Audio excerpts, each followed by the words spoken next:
Our goal is to control your pain as best we can, any nausea related to that. You haven't had big surgery like this, so you're going to encounter some things like the feelings of big anesthesia. It's different than like short operations, and so usually kind of wears off by tomorrow or the day after, but you'll still be a little groggy throughout most of definitely tonight and into tomorrow.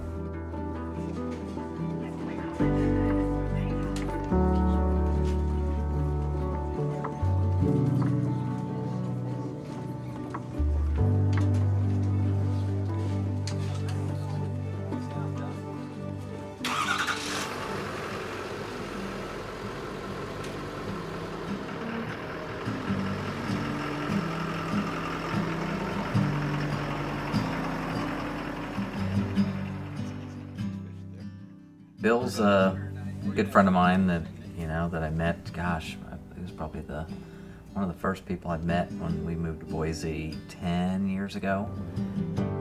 Bill got involved with this thing called Generous Giving, and Bill had been pinging me for it was probably 6 months or so about, hey, I want to get you involved with this Generous Giving. I said, yeah, it's something I think I could really enjoy, but convincing my wife's going to be a different story. I came home, to talk to Rachel a little bit about, what he was excited about. Rachel's like, hey, the last thing I want is somebody to be telling me that I'm not generous enough. Yeah. So I was like, no thank you. Yeah. I'd rather not do a weekend retreat talking about generosity. They sounded really legit, but down deep it was really just because I didn't really want to feel like I wasn't doing enough.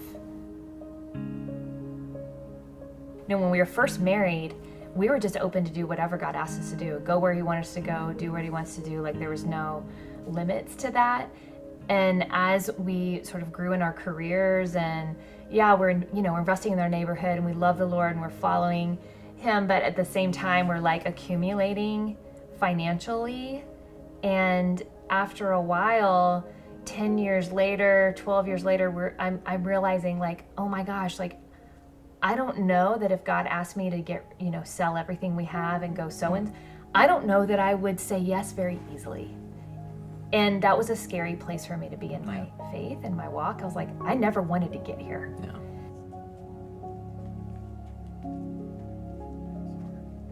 Mike kept asking me if we would, several times, would I go to this weekend retreat discussion time? And finally, Mike, one time, had said, I pinged her. I nailed her at the right time. Yeah. He's like, I really want to do this, Rachel. And so I was like, okay, fine. We didn't really understand it fully. It was just supposed to be this conversation about what it means to be generous. That's all we knew. We didn't, we probably had more walls built up maybe that broke down real quick.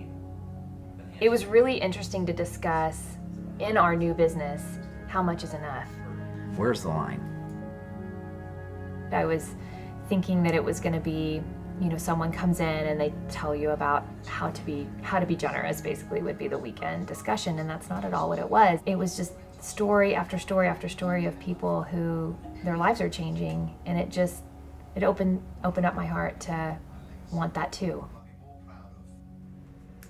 Well, do you think 20 is going to be enough? My business partner and I had decided that we wanted to do something a little bit different. There was an opportunity to purchase a property management company that do commercial property management and have 90 plus properties. Ben and I are commercial real estate brokers. That's what we've done a better part of our career.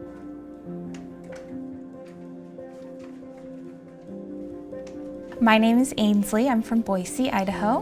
My name's TJ, and I'm from Boise as well. Mike and Ben bought the business that I work for. We had moved the office to our new location, gotten settled, and Rachel emailed me and said, I'd really like to take you to lunch. I want to get to know you. Planned to have lunch with all the women in the office individually. I just started with Ainsley. We were just sitting across the table from each other, and she opened up that her husband has a really difficult liver disease.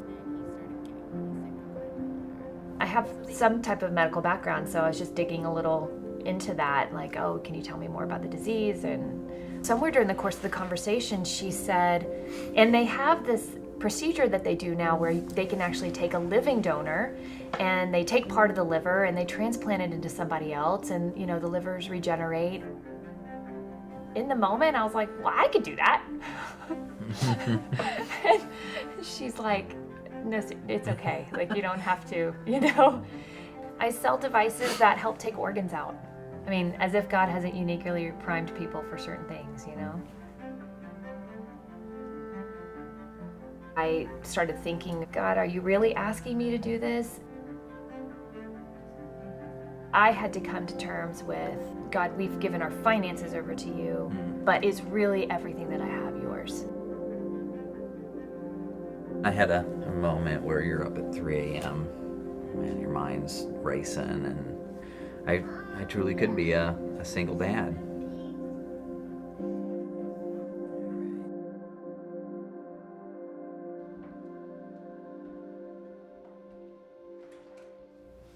Back in 1998, 2 years out of high school, I was diagnosed with a couple illnesses, autoimmune diseases.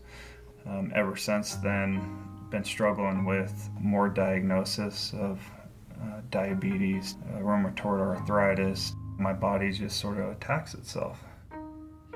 The biggest thing with any of these illnesses was the PSC disease. There's no cure for it. So if you were tracking it. Me and Mike went to lunch one time and we just hit it off. And then we got our families together. We did a barbecue at their house. Just got to know each other. I realized that, okay, he's got these 3 beautiful children, and if it may not extend his life long term, but what we understood is it would give him it'd give him 10 years, or Yeah, maybe get his kids into college. yeah, and I think that's where I came. I'm like, that's when I think I remember saying, we're all in, 10 years of life to be a dad, and TJ's a phenomenal dad. The feelings of selfishness set in, and it was really hard for me to accept Rachel, stepping forward and doing this for me. And there's no guarantees with this surgery.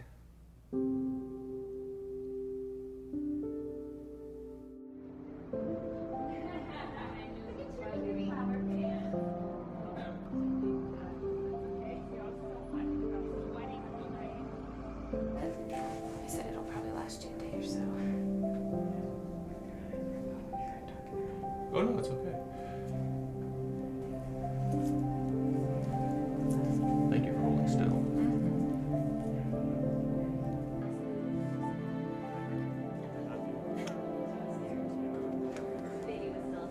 Gotcha.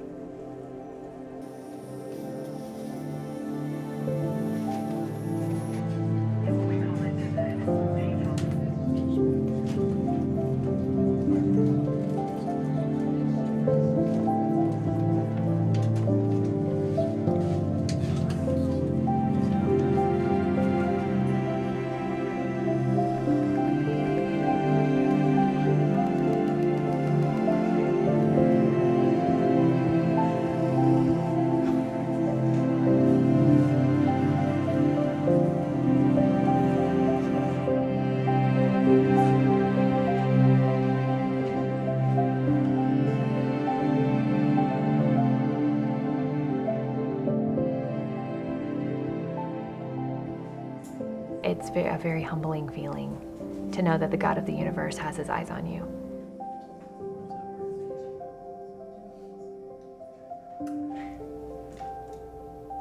We don't know what's around the corner, but we'll see.